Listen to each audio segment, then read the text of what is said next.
매일 성경 묵상 나눔입니다. 2024년 7월 26일 금요일입니다. 오늘 묵상하는 본문은 예레미야 38장 1절에서 13절입니다. 본문을 읽습니다.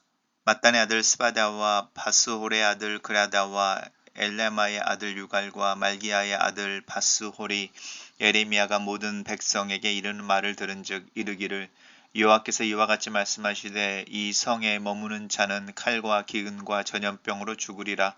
그러나 갈대아인에게 항복하는 자는 살리니 그는 노량물을 얻음같이 자기의 목숨을 건지리라. 여호와께서 이와 같이 말씀하시니라. 이 성이 반드시 바벨론의 왕의 군대의 손에 넘기리니 그가 차지하리라 하셨다 하는지라. 이에 그 고관들이 왕께 아뢰되 이 사람이 백성의 평안을 구하지 아니하고 재난을 구하오니 청하건대 이 사람을 죽이소서. 그가 이같이 말하여 이 성에 남은 군사의 손과 모든 백성의 손을 약하게 하였나이다. 시드기야 왕이 이르되 보라 그가 너희 손 안에 있느니라. 왕은 조금도 너희를 거스릴 수 없느니라 하는지라.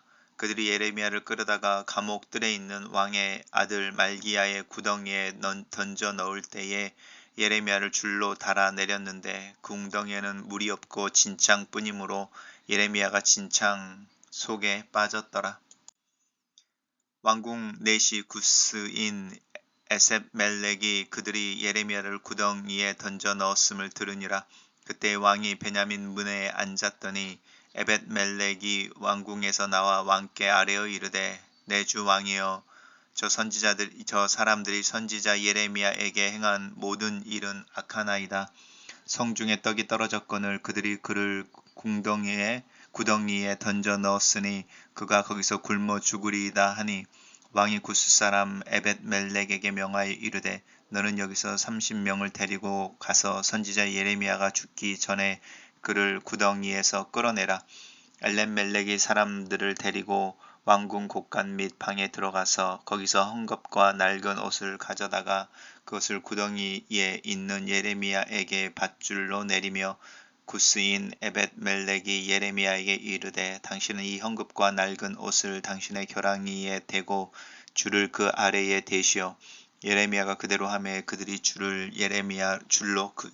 예레미야를 구덩이에서 끌어낸지라. 예레미야가 시대 뜰에 머무니라. 오늘 계속해서 예레미야가 구금되어지고 웅덩이에 던져지고 또 하나님의 말씀은 선포되어지는 상황입니다. 시드기야에게 하나님의 말씀이 이제 재앙이 들려지고 그 말을 들을 때에 이제 네 명의 고관들이 나옵니다. mat단의 아들 스바다와 아스올의 아들 그라다와 셀레마의 아들 유갈과 말가의 아들 바스홀이라고 이 네 명이 예레미야가 모든 백성의 이름 말을 듣고 왕에게 시드기야에게 이야기하기를 이 예레미야가 이제 바벨론 내게 멸망할 것에 대해서 이야기하면서 백성의 평안을 구하지 않는다라고 이제 시드기야 왕에게 이르는 거죠. 고소를 합니다. 그래서 이제 재난을 구한다, 멸망에 대한 이야기를 하는 걸 통해서 이성에 남은 군사와 백성들의 사기를 약하게 한다. 그러니 예레미야를 붙잡아라. 이제 이렇게 말합니다. 예레미야를 통해서 들려주는 하나님 메시지는 동일합니다. 갈대아인에게 항복하고 하나님께서 주는 징계를 달게 받음으로 자신들을 겸비하게 할 것에 대해서 요청하는 겁니다. 그것이 이제 살아남는 방법이다라고 하는 것인데 이제 그런 메시지를 싫어하는 이 고관들이 시드기야 왕에게 일러서 감옥에 넣을 것을 이야기하죠. 시드기야가 그 네 명의 고관들에게 예레미야를 마음대로 할 것을 허락합니다. 왕은 조금도 너희를 거스릴 수 없느니라라고 이제 재량권을 주고 전권을 주는 거죠. 그럴 때에 이제 그 네 사람이 예레미야를 붙잡아서 감옥의 뜰에 있는 왕의 아들 말기야의 구덩이에 던집니다. 구덩이에 던졌을 때 구덩이에 물이 없고 그리고 진창뿐이었으므로 진창 속에 빠졌다. 우리 지난번에는 웅덩이에 빠졌었는데 이번에는 이 구덩이에 빠지는 모습입니다. 이때 왕궁의 내시 구스인이 있었습니다. 에벤멜렉이라고 하니 구스인은 지금으로 하면 이디오피아 사람입니다. 그러니까 우리가 이제 알고 있어야 될 부분들이 예루살렘은 국제 도시였었고요. 유다라든지 또 북이스라엘이라든지 이런 국가 안에 이제 교류들이 많이 있었던 부분들 생각해 보시고, 특별히 솔로몬과 뭐 시바 여왕 이후로 이 이디오피아라고 하는 이 구스 사람들이 예루살렘 사람들 중에 거했던 것들을 저희들 알 수 있습니다. 그리고 이 흐름 속에서 이제 사도행전 8장도 기억나시더 이디오피아 내시가 예루살렘에 하나님을 예배하러 왔던 그 부분과도 연관이 되어지는 연상되어지는 본문입니다. 에벤멜렉이 예레미야가 구덩이에 던져져 갇혔다는 걸 알게 되고 이제 시드기야에게 상황들을 전하죠. 저 사람들이 선지자 예레미야에게 행한 모든 일이 악하다라고 분명하게 말합니다.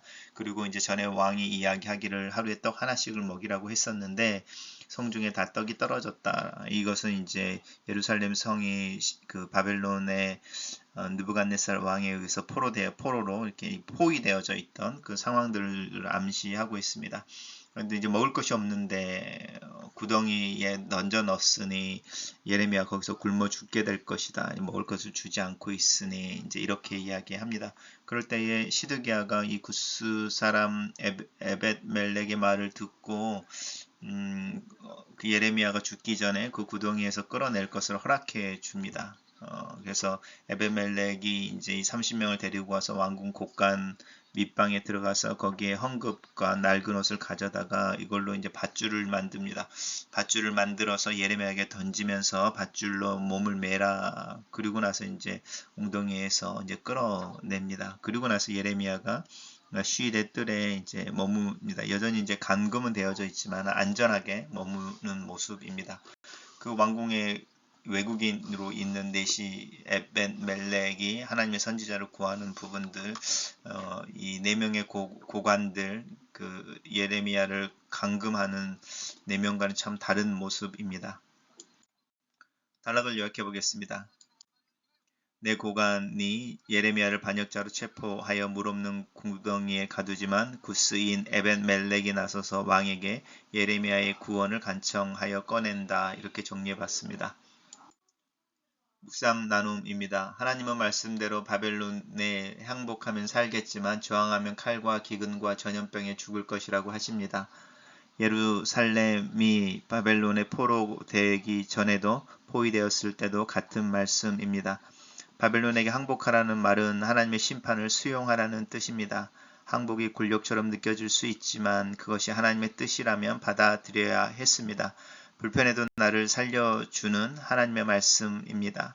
지켜야 할 것은 나의 자존심이 아니라 주님의 뜻이며 나의 안위가 아니라 믿음입니다. 항복을 권유하는 예레미야의 예언을 듣고 내 고관이 왕을 찾아가 예레미야를 죽이라고 요청합니다. 포위 중에 절망적으로 싸우는 상황에서 사기를 떨어뜨리는 재난과 패배의 말을 전했기 때문입니다. 그들은 아직도 이 나라의 명운이 누구의 손에 달려 있는지 깨닫지 못했습니다. 알아들을 만큼 계속 전했지만 그들은 완악한 마음을 꺾지 않습니다. 하나님도 심판 의지를 꺾지 않으셨습니다. 하나님의 뜻에 반하는 일인데도 고집을 부리는 것이 없습니까? 죄에서 돌이키라고 주신 시간에 죄를 더하는 시간으로 오용하지는 마십시오. 시드기야 왕은 예레미야의 생명을 노리던 자들에게 글을 넘깁니다. 시드기야는 힘 있는 나라들 사이에서 줄타기를 하다가 나라의 위기를 초래하더니 이제는 힘이 있는 자들의 말에 휘둘리며 선지자를 사지로 내몹니다. 하나님 말씀보다 권력자들의 말이 더 두려웠고 진실보다는 지금껏 쌓아올린 자기의 아성이 무너질까 두려웠기 때문입니다. 하나님을 신뢰하지 않는 한 나를 지켜줄 것은 아무것도 없음을 기억해야 합니다. 유대인 고관들은 선지자를 죽음으로 몰아넣는데 왕궁의 내신 이방인 에벤멜렉은 자신의 목숨 위험을 무릅쓰고 왕에게 은밀히 다가가 왕도 두려워하던 고관들의 악행을 고발하며 무고한 예레미야의 구명을 요청합니다.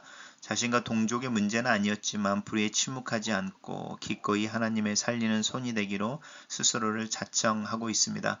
의로운 이들이 겪는 부당한 고난에 분노하고 그들을 지지하고 변호하는 정의의 또 공의로운 벗이 되십시다. 글로서는 기도입니다. 살아계신 하나님, 어려운 시대를 살고 있습니다. 교회와 복음의 메시지가 가려지는 요즘 내 삶과 믿음, 내가 이루는 교회의 모습을 통해 이 오타와의 작은 진리의 빛이 비추어지기를 기도합니다.